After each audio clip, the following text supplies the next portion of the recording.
Hello, नमस्कार. तर हा बघा 38 साइजची पेपर कटिंग मी इथे दाखवली होती मागच्या पार्टची. डीप नेकनुसार शोल्डर आर्महोल कसे घ्यायचे ते मी इथे सांगितलं होतं. तर आज आपण कटोरी ब्लाऊजची 38 साइजच्या कटोरी ब्लाऊजची पेपर कटिंग पाहणार आहोत. तर 2.5 इंच येथे मी अंतर घेतलं आहे.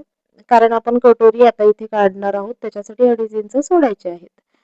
तर पहिला व्हिडिओ तुम्ही पाहून घ्या. त्याच्यामध्ये मी एकदम सविस्तर सांगितलं आहे की डीप नेकनुसार शोल्डर आर्महोल किती घ्यायचे.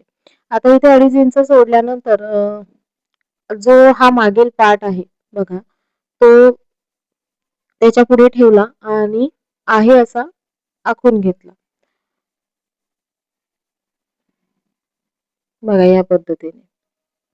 आता हा आहे असा आखून घेतल्यानंतर तुम्हाला मी दाखवते की आपल्या काखेमध्ये जो कपडा एक्स्ट्राचा होतो तो का होतो.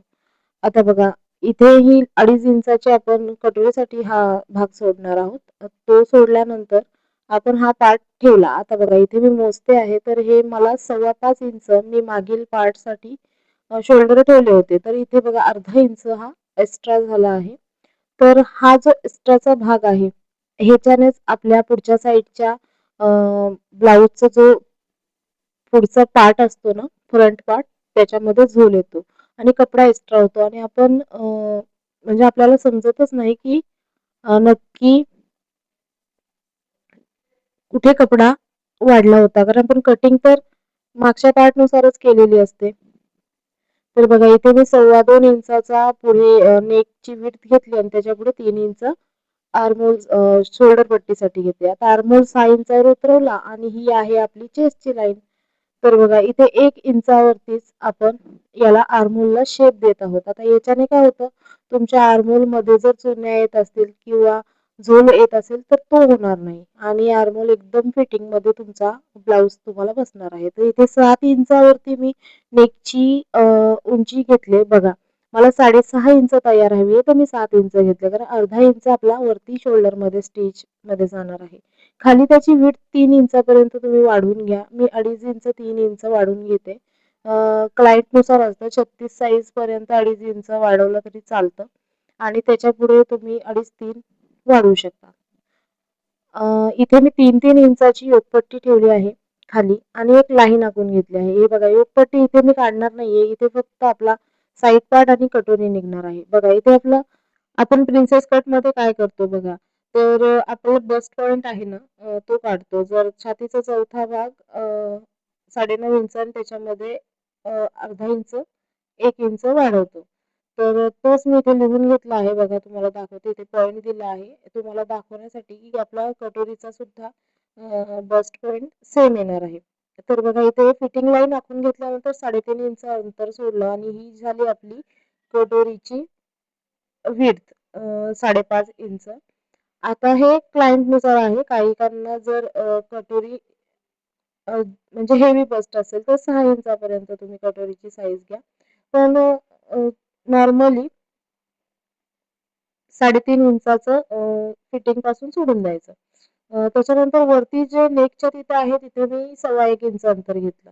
आता इथे 3.5 इंच घ्यायचं आणि ही लाईन पूर्ण जॉईन करून घ्यायची या पद्धतीने. आता हा कॅमेरा थोडा सेट नव्हता झाला म्हणून मी तुम्हाला जे नेकच्या साईडला आहे ते दिसलं नाही पण तिथे मी 1.25 इंच घेतला आहे. नेकच्या म्हणजे हा पट्टीचे तिथे आणि इथे सुद्धा खाली 1.25 इंच वाढवून घेतला. आता 2.5 इंच वाढवलं तिथून आणि तिथपर्यंत. दोघांचं मध्य केलं आणि 1.25 इंच घेतला. आता हे जर तुम्हाला समजलं नसेल ना कटोरी कशी वाढवली तर तुम्ही 36 साईजचं कटोरी ब्लाऊजचं पेपर कटिंग मी याच्या आधी अपलोड केलं आहे ते पाहून घ्या. त्याच्यामध्ये एक सविस्तर मी सांगितले आहे की कटोरी कशी वाढवायची, कुठे किती वाढवायचं. तर तो एक कारण आपण कटोरी तर सेमच वाढवणार आहोत. बघा इथे तुम्हाला मी बस्ट पॉइंट दाखवला आहे की बरोबर परफेक्ट आलं आहे. आपण जेव्हा कटोरी स्टिच करणार आहोत त्या टायमिंगला. तर आता हे ओव्हरऑल सर्व झालं आहे आणि इथे मी कटोरी आणि साईड पार्ट कट करून घेत आहे. तर जी योकपट्टी आहे, योकपट्टीचं फक्त आपण मेजरमेंटसाठी 3 इंच घेतलं होतं आणि आपण योकपट्टी वेगळ्या पेपरवर काढणार आहोत. तर इथे बघा नेकच्या इथे मी 1.25 इंच सोडलं, कारण आपल्याला आय हुक पट्टी जॉईन करायला जो मार्जिन लागणार आहे तो आणि कटोरी जॉईन करायला मार्जिन लागणार आहे ती. तर ती इथे ॲडजस्ट होऊन जाईल. तर मार्जिनची सुद्धा आपण कागदावरतीच घेत असतो. त्याने काय होतं कटिंग करताना पुढच्या टायमिंगला प्रॉब्लेम येत नाही.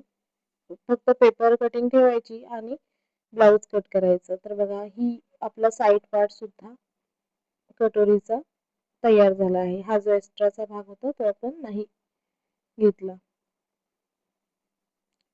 तर बघा इथे मी आता तुम्हाला योकपट्टी सुद्धा काढून दाखवते. तर योकपट्टी काढण्यासाठी मागील भाग घ्यायचा. बघा या पद्धतीने घेतला आहे आणि आता आपण योकपट्टीची उंची घेणार आहोत. 3-3 इंच सोडलं होतं. तर बघा मी तुम्हाला आधी मेजरमेंट दाखवते. छातीचा चौथा भाग आणि त्याच्यामध्ये 1.5 इंच शिलाई मार्जिन असं मी इथे घेतलं आहे 9.5 आणि 1.5 इंच शिलाई मार्जिन 11 इंच. आता बघा 3-3 इंचावरती त्याची रुंदी घेतली आहे म्हणजे सॉरी उंची घेतली आहे आपल्या योकपट्टीची. कारण आपण तेवढंच सोडलं होतं ना आणि लाईन आखून घ्यायची. या पद्धतीने. आता हा बॉक्स रेडी झाल्यानंतर इथे बघा इथे 1.25 इंच वाढवून घेतला आणि इथे साधारण 4 ते 3.5 इंच तुम्ही पॉइंट द्यायचा आणि या प्रकारे योकपट्टीचा शेप देऊन घ्यायचा. आता हा इथे मी असा थोडा गोलवा शेप दिलाय. याच्याने योकपट्टी खूप छान बसते आणि जेव्हा ब्लाऊजमध्ये ती लावल्यानंतर ना बॉडीमध्ये पण खूप छान पद्धतीने ब्लाऊज फिटिंगमध्ये बसतो. तर ही जी कटोरीची कटिंग आहे याच्याने कटोरी खूप छान अशी तयार होते. तर तुम्ही एकदा ट्राय करून बघा आणि व्हिडिओ आवडला असेल तर लाईक पण करा. चॅनलवर नवीन असाल तर सबस्क्राईब करा आणि स्लीव्हची कटिंग मी पुढच्या व्हिडिओमध्ये सांगणार आहे. इथपर्यंत व्हिडिओ पाहिल्याबद्दल धन्यवाद. भेटूया नेक्स्ट व्हिडिओत. बाय.